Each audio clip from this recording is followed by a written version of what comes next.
বৰ্তমান সময়ত দেখিবলৈ পোৱা গৈছে যে ভালপোৱাৰ নামত ইজনে আনজনক বহুত বেছি ঠগিবলৈ লৈছে। সঁচা ভালপোৱাৰ কেইটামান বিশেষ লক্ষণ এই ভিডিঅ'টোৰ মাধ্যমে শ্বেয়াৰ কৰিব খুজিছো। সঁচা ভালপোৱাত কেতিয়াও চৰ্ত নাথাকে। সমস্যা অহাৰ ক্ষেত্ৰতে গম পোৱা যায় যে কোন আপোন হয় কোন পৰ হয়। মানে তেওঁলোকৰ হাতত এটা ধুনীয়া ভৱিষ্যতৰ প্লেনিং থাকে। সঁচা ভালপোৱাত কেতিয়াও শাৰীৰিক সম্পৰ্কৰ ওপৰত বিচাৰ নকৰে। বন্ধুসকল নমস্কাৰ, পুনৰবাৰ স্বাগতম জনাইছো এটি নতুন ভিডিঅ'ত। আৰু আজি ভিডিঅ'টোৰ মেইন টপিক হ'ল সঁচা ভালপোৱাৰ কেইটামান বিশেষ লক্ষণ। বৰ্তমান সময়ত দেখিবলৈ পোৱা গৈছে যে ভালপোৱাৰ নামত ইজনে আনজনক বহুত বেছি ঠগিবলৈ লৈছে। আৰু তেনেকুৱা ক্ষেত্ৰত তুমি যাক ভাল পাই আছা বা তোমাক যিজনে ভাল পায় সেইজনে তোমাৰ লগত সঁচা প্ৰেম কৰিছে নে মিছা প্ৰেম কৰিছে তাৰ বিষয়ে জনাটো বহুত বেছি দৰকাৰ। আৰু তাৰ ওপৰতে মই সঁচা ভালপোৱাৰ কেইটামান বিশেষ লক্ষণ এই ভিডিঅ'টোৰ মাধ্যমে শ্বেয়াৰ কৰিব খুজিছো। সো পলম নকৰি ভিডিঅ'টো আৰম্ভ কৰোঁ। প্ৰথম পইণ্টটো হ'ল সঁচা ভালপোৱাত হাজাৰটা ব্যস্ততাৰ মাজতো সদায় তোমাক অকমান সময় দিবলৈ চেষ্টা কৰিব বা তোমাৰ লগত সদায় অকমান কথা পাতিবলৈ চেষ্টা কৰিব। কিন্তু মিছা ভালপোৱা সদায় অজুহাত দেখুৱাব। দ্বিতীয় পইণ্টটো হ'ল সঁচা ভালপোৱাজনে তোমাক সদায় সঁচা কথা কব। মানে আজি যদি তেওঁ কিবা এটা ভুলো কৰিছে বা তেওঁৰ দ্বাৰা কিবা এটা ভুলো হৈ গ'ল, সেই ভুলটোক লৈ কেতিয়াও মিছা কথা নকয় বা সেইটোক লৈ কেতিয়াও নুলুকুৱায়। বৰঞ্চ তেওঁ সদায় সেই কথাখিনি ভালদৰে বুজাবলৈ চেষ্টা কৰিব বা সেই কথাখিনি ভালদৰে তোমাক অনুভৱ কৰাবলৈ সদায় চেষ্টা কৰিব। নেক্সট পইণ্টটো হ'ল সঁচা ভালপোৱাজনে সদায় বিপদৰ সময়ত তোমাৰ লগত কাষত থিয় হৈ থাকিব। মানুহৰ জীৱনত কেতিয়াবা বিভিন্ন ধৰণৰ সমস্যা আহে, কিন্তু সেই সমস্যা অহাৰ ক্ষেত্ৰতে গম পোৱা যায় যে কোন আপোন হয় কোন পৰ হয়। কিন্তু সঁচা ভালপোৱাজনে তোমাৰ কাষত থিয় হৈ এই সমস্যাটোৰ লগত একেলগে যুঁজ দিবলৈ ইজনে আনজনক সদায় সমৰ্থন কৰিব। নেক্সট পইণ্টটো হ'ল সঁচা ভালপোৱাত কেতিয়াও চৰ্ত নাথাকে।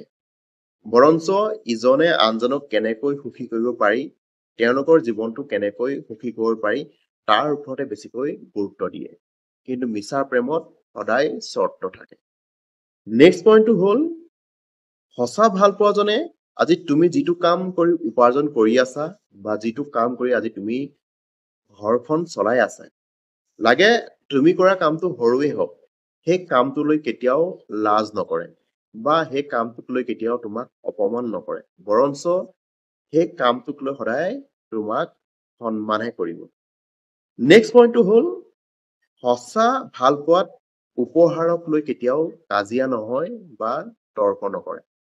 কিন্তু কিছুমান মিছা ভালপোৱাত দেখিবলৈ পোৱা যায় যে তেওঁলোকে বিচৰা মতে যদি তেওঁলোকৰ উপহাৰখিনি নাপায় সদায় কাজিয়াৰ সৃষ্টি হয়। কিন্তু সঁচা ভালপোৱাত তাৰ ওলোটা।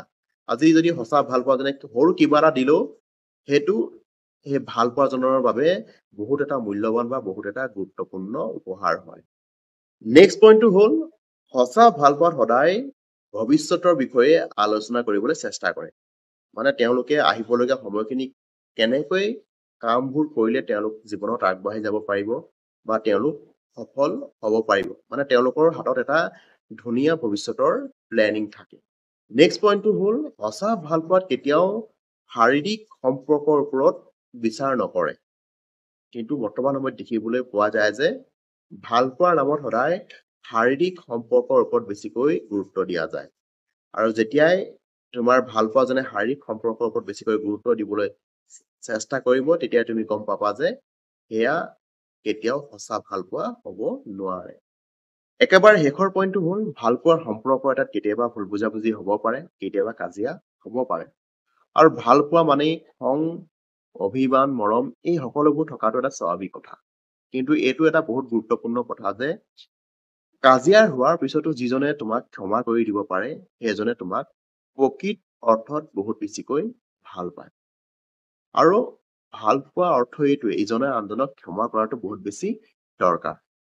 বন্ধুসকল, এইকেইটাই আছিলে সঁচা ভালপোৱাৰ কেইটামান বিশেষ লক্ষণ, যিকেইটা মোৰ অনুভৱ মই তোমালোকৰ মাজত শ্বেয়াৰ কৰিলো। যদি কথাখিনি অলপমানো যদি ভাল লাগিছে এটা ধুনীয়া কমেণ্ট কৰিবা, ভিডিঅ'টো লাইক কৰিবা, আৰু মোৰ ইউটিউব চেনেল যদি প্ৰথমবাৰৰ বাবে আহিছা চেনেলটো নিশ্চয় ছাবস্ক্ৰাইব কৰিবা। চ' আজিলৈ ইমানেই, নমস্কাৰ।